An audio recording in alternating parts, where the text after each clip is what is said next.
तो हमारे साथ में निवास क्षेत्र से विधायक डॉक्टर अशोक मस्कोली जी हैं। और विधायक जी, आपसे हम जानना चाहेंगे, मध्य प्रदेश में पटवारी घोटाले का बहुत ज़्यादा चर्चा जोर शोर से चल रहा है। क्या है ये घोटाला और क्या कहेंगे इस पे आप? पटवारी घोटाला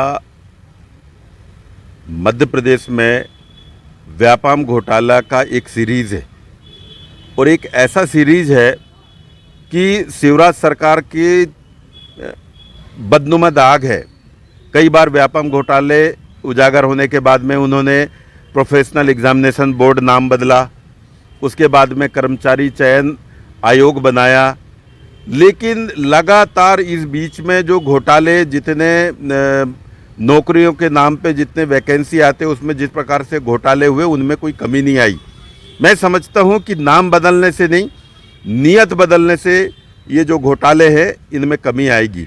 और सबसे बड़ा आश्चर्य है, प्रश्नवाचक है, उनसे जितने भी घोटाले आ रहे हैं उनके अपने नेताओं के नाम आ रहे हैं उसमें सीधे तौर पे। अभी जो ये कृषि विस्तार अधिकारी वाला जो मामला आया है, उसके अलावा अन्य जो वन रक्षक वाला आया है, अभी पटवारी आया है।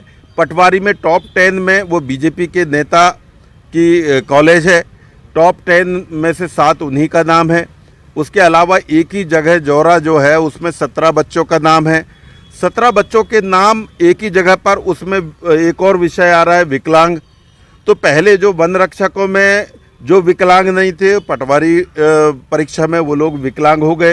ये एक बहुत बड़े जो प्रश्न हैं, और ये प्रश्न ऐसे हैं कि सीधे तौर पर कुछ सोशल मीडिया में वायरल भी हो रहा है कि 15-15 लाख में ये सौदे तय हुए थे।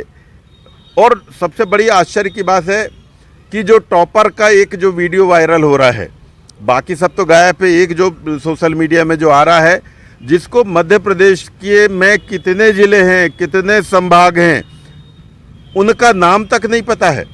उनको, जिनको ज्योग्राफी की नहीं पता है, वो पटवारी कैसे परीक्षा दे रहे हैं। तो ये प्रश्नवाचक चिन्ह है कि बहुत बड़े लेवल पर पटवारी जो परीक्षा में घोटाला हुआ है। 12-13 लाख बच्चों ने बहुत उम्मीदों के साथ में परीक्षा दिया था। विधानसभा में इस मुद्दे को उठाएंगे या फिर जब आपकी सरकार आएगी तभी आप कुछ एक्शन लेंगे? ये विपक्ष क्या है? हम एक राजनीतिक प्रतिनिधि हैं। जो सरकार की जो खामियां हैं और जनता की जो आवाज़ है, उस आवाज़ को पर प्रश्न रखना ही हमारी जिम्मेदारी है। और आज हाहाकार मचा हुआ है। 12-13 लाख बच्चों ने अगर परीक्षा दी थी और उस बच्चे में इतना बड़ा घोटाला अगर सामने आएगा, तो ये तो जहां बच्चे भी विरोध के लिए रोड पे उतर गए हैं, तो हमारी पार्टी भी इस पे प्रश्न कर रही है सरकार के सामने। तो इसमें राजनीति का विषय से अलग हटके जनता की आवाज़, उन बच्चों का भविष्य के साथ में खिलवाड़ है, इस पे हम तो प्रश्न करेंगे, सरकार को जवाब देना पड़ेगा। और ये जिस प्रकार से ये सब सामने आ रहे हैं, टॉपर्स के बयान सामने आ रहे हैं, टॉपर्स की क्षमताएं सामने आ रही हैं। ये एक परीक्षा में आप विकलांग हो और एक परीक्षा में आप फिट हो, तो ये क्या है?